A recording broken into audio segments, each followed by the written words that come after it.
Funny how as one thing starts to look ugly and has gone over and its prime time has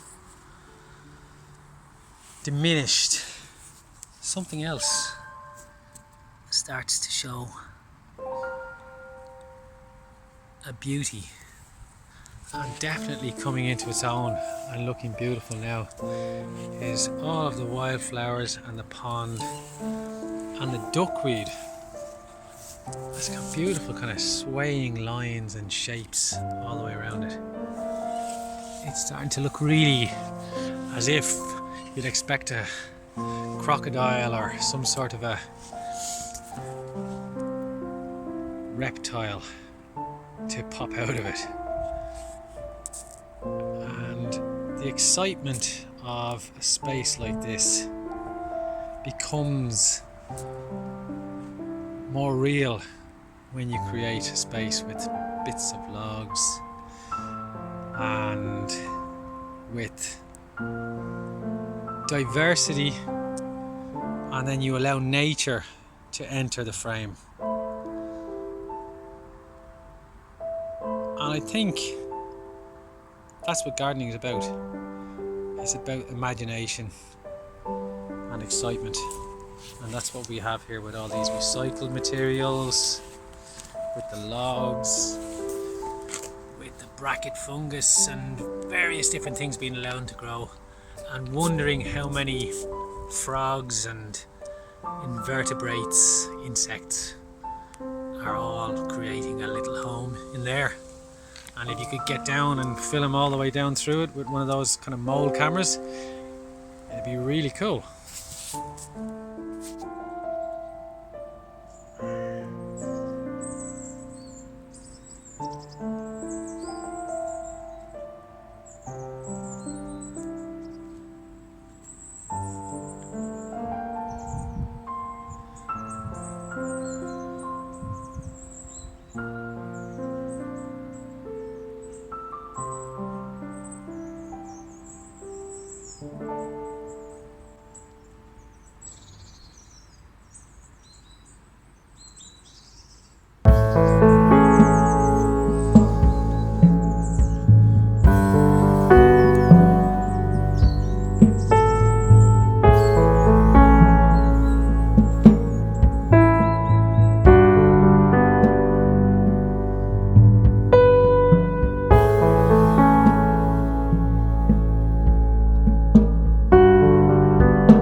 Here's Anne working away and stuff. Anne, what are you doing? Hi David, I am sowing seeds. I just finished sowing Primula auricula, Primula candelabra, Brampton stock, which will be lovely for growing indoors as cut flowers in the greenhouse or in the tunnel. And now I'm actually sowing cauliflower autumn giant. You can see it there. We got these seeds in from England with a new supplier, Mole Seeds they're called. And I'm just going to sow these now, David, in a tray here. There's different ways of sowing seed, as you know. So we'll just start at one corner and keep going up and down, using my thumb and forefinger and holding them in my other hand, just like this. These seeds are nice and big, you can actually see them. The others there that I've just done just there before you came in, very, very small, tiny. So these are nice, it's easy to space them around. And what you try and do is use your whole area that you've got ready. I'm using seed and potting compost. There's the container there of it. And nice, clean, sterile tray. And also I used this to pat it down and get it nice and firm. so that the seeds will take root. I have a few extra here, so I'm just going into the corners, as you can see there, like that. What I'm going to do next is bring them over to our propagation bench that the students, you have been involved in making it, and I'm going to label it firstly, I should say. Show you here the way we do it. We have these permanent markers, which are great, and so we just write down the variety cauliflower, the variety which is Autumn Giant, so that'll mature in the autumn. And then I just usually put just the date that I've sowed it, so just so you can check on the germination. So today is the 9th of the 7th. And then we just put this in at the side here like that. And then I'm going to bring it over here. Do you cover them, man?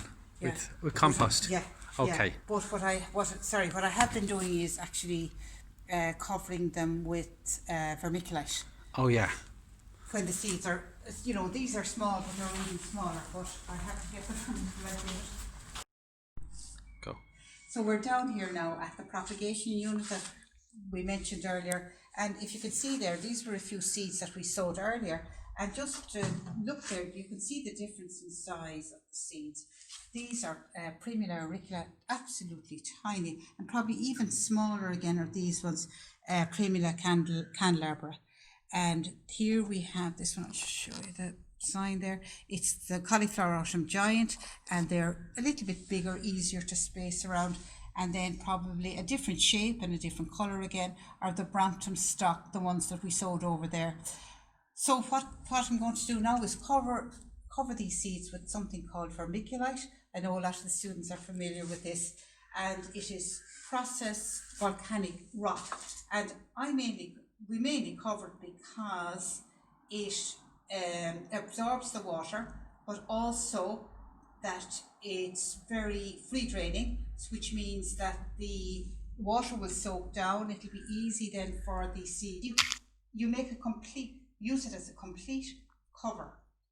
And what we can do also, traditionally what we have done is we cover it with paper. Then we have our newspaper here, and then I should say we cover it with paper as the plastic first, and that seals in the moisture, and then over that we put our newspaper. So we keep a supply of newspaper and plastic here, and that's what we do. So the plastic keeps in the moisture, as you know that the seeds need moisture for germination, and then most seeds, 99% of seeds, don't need light to germinate, so we exclude the light by putting on the newspaper there. So we'll do that in a minute. So that's just the same process. We'll repeat the same process. That's just on one of the trays there. We'll do exactly the same thing for the 4 trays that we've done. But you might like to just have a look at some of the seeds that we've sown already last week. Let's put this here. The glasses for this bit. So this was one that we sowed on you can see the date there, the 22nd of the 6th. So this is why it's great to put your date on it and your name, so you know exactly then how long it takes for different species to germinate. So that's, Aster alpinus trimix. We thought would be nice on the grounds and in the containers. Here's another lovely one, that Nicotiana, which we have been talking about in our previous video, also sown on the 22nd of June. This is a nice Nicotiana, and it's perfumed and it's mixed. Mixed means mixed colours. So they're not ready yet for germination, so I'm quite pleased with those. Sorry, beg your pardon, pricking out. I can put that out too. Next one here then is Viola Blue Jump Up. It's a lovely variety of viola. It's beautiful. Similar to the Johnny Jump Up, but a blue one. It's very similar, yeah, it's very similar. And here then we have another interesting one. This is a Petunia sophistica, and it's an F1 hybrid, which suggests that it's quite exclusive. And sowed this on the 9th of June. And again, very pleased with the germination here. But you can see then, look, stray runner bean just appears in. So you'd say to yourself, where did that come from?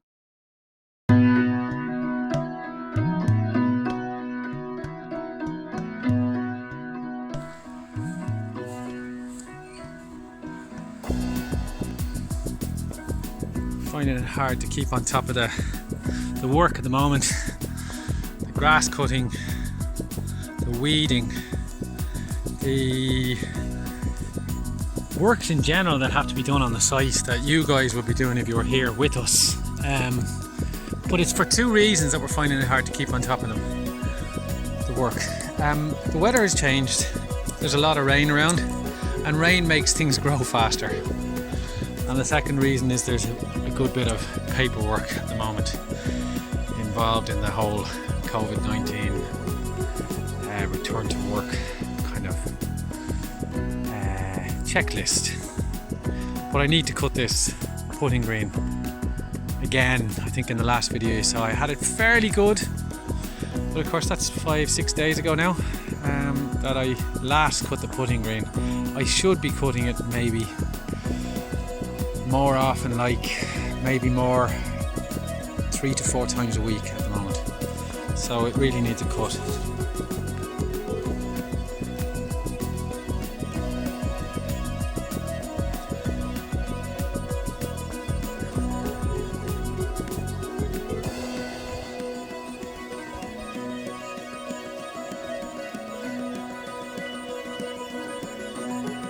Little mushrooms everywhere. Fungi. Don't know what they are. Might find out. They look really cool, but they have to go if we're going to cut this. So I'm going to start cutting.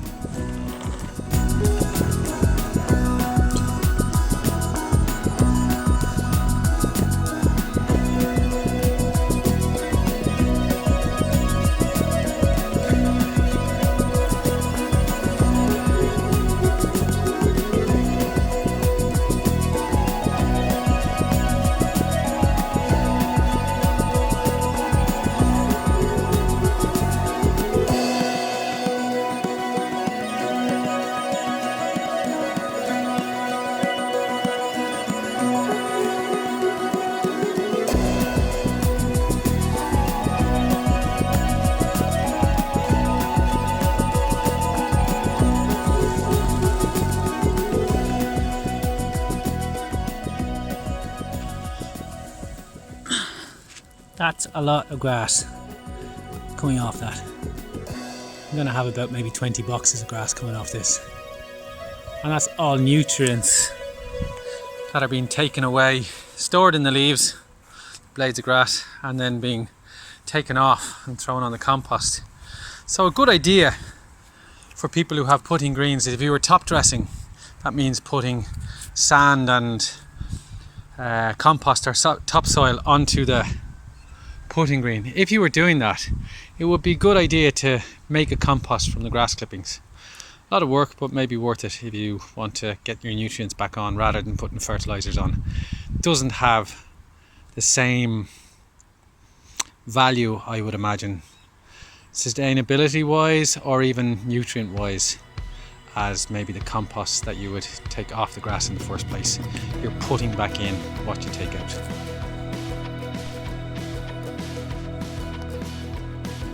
So I know some of you are going to be asking, why can't you mulch the grass? Why can't you just leave the grass on it and maybe leave the clippings to go down? It doesn't really work with a putting green or with a fine lawn, and it doesn't work with a cylinder mower because the cylinder mower keeps throwing it upwards. So with a normal lawn, mulching is a really good idea because you're putting nutrients directly back down into the lawn. One of the reasons why this is growing so fast, by the way, as well, is as I mentioned, all of this grass that's coming off this is because of the rain.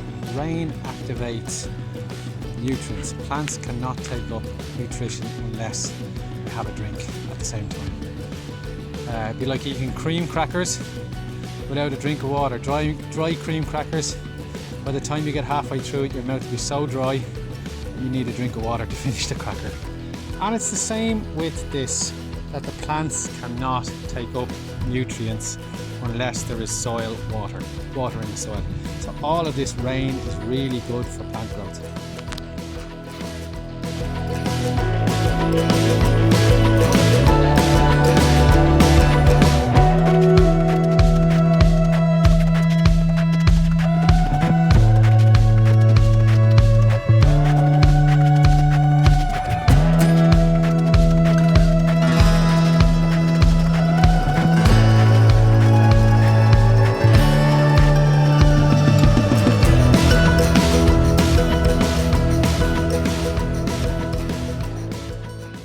So I've taken some leaves from the horse chestnut tree. This one's over beside the skip and the little cottage on site. And you can see the damage being done to these leaves. It's kind of autumnal and pretty in one way, but it's doing a lot of damage in that it damages the skin and the cells of the leaves, and as a result would lessen the capacity for the tree to photosynthesize, i.e. make its own food through the green pigment and the sun. So there's two possible things this could have been. It could have been a horse chestnut leaf blotch or the horse chestnut leaf miner moth. And I wasn't sure till I started to look it up, but I kind of thought it would be the leaf miner moth, and it is. So the larvae of the moth is a tiny caterpillar, and this tiny caterpillar is mining into the leaf and making its home where it's protected from birds and from other predators, and then it munches away and makes tunnels and mines in the leaf. So I thought we might do a little dissection of the leaf and have a look to see if we can find the little caterpillar inside. So now I have the leaf upside down. You can see these little bulges in the leaf, and I can feel that there are caterpillars inside those bulges. So I'll cut it open and have a look.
These are our Cares Pink and our British Queen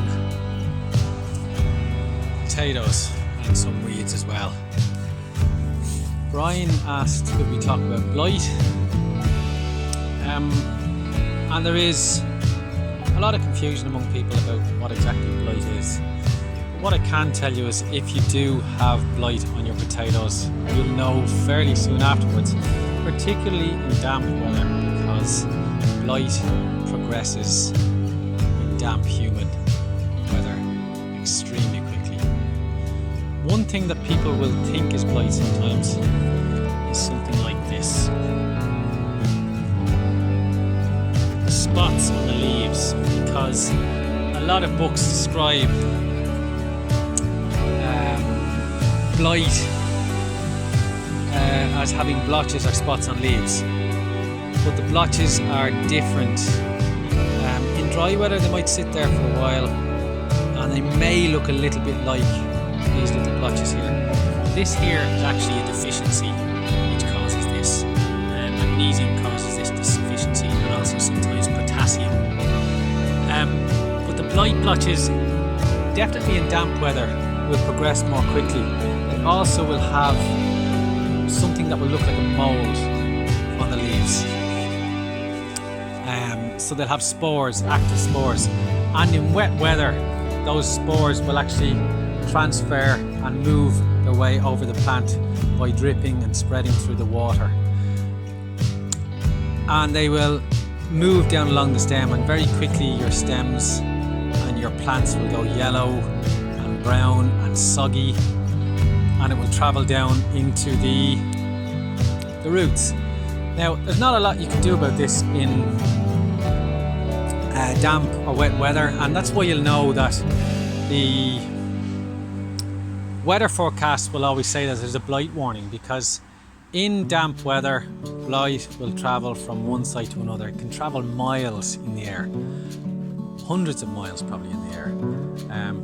So if you're in a kind of a protected garden that's not very near anything else, there's a good chance you won't get it as much as easily as if you're in a place where many people grow potatoes and the blight is there. So you can't really avoid blight. Most plants will get blight sooner or later, but by picking varieties that are blight resistant, or by spraying organic blight controls as a preventative, not as a cure, once you've got blight, you're wasting your time spraying anything on it. The other thing you can do, which I think Brian did, Brian was asking me about this, is if you get blight and hopefully your tubers are at a reasonable size at this stage and reasonably mature, is cut the plants down and take the foliage away, and then leave the tubers in the ground for a good few days after you've cut them down, and then dig them up.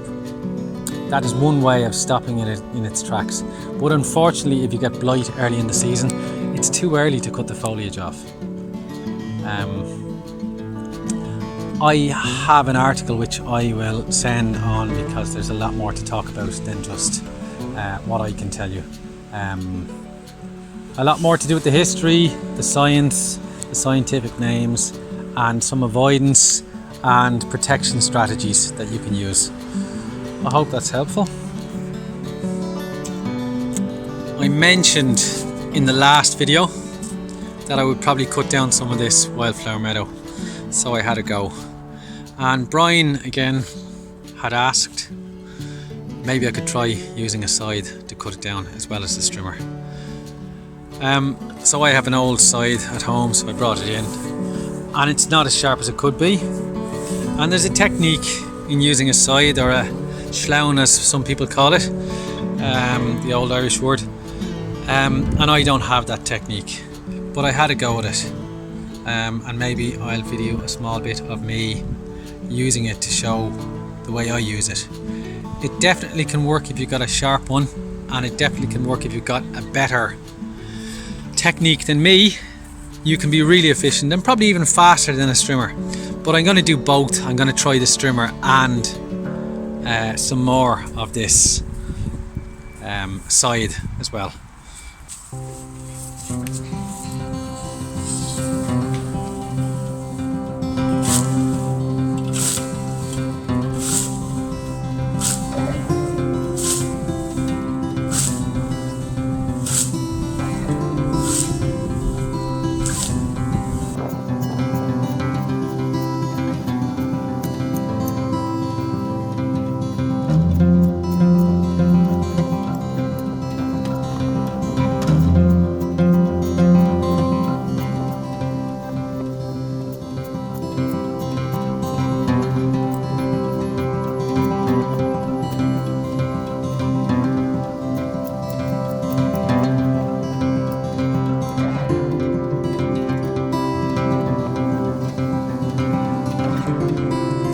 got some of it cut.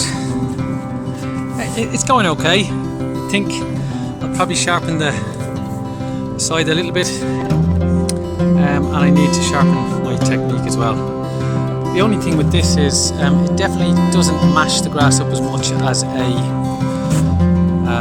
strimmer would. The strimmer tends to kind of really mash up the grass. I'm going to put this grass back onto the lawn at the very end, and allow any seeds that have formed to hopefully dry and fall onto the soil. And that's the plan. And then I'll take it away in about a week or two and let it start again for the second half of the year, and hopefully we'll get some wildflowers and grass for the second half into September.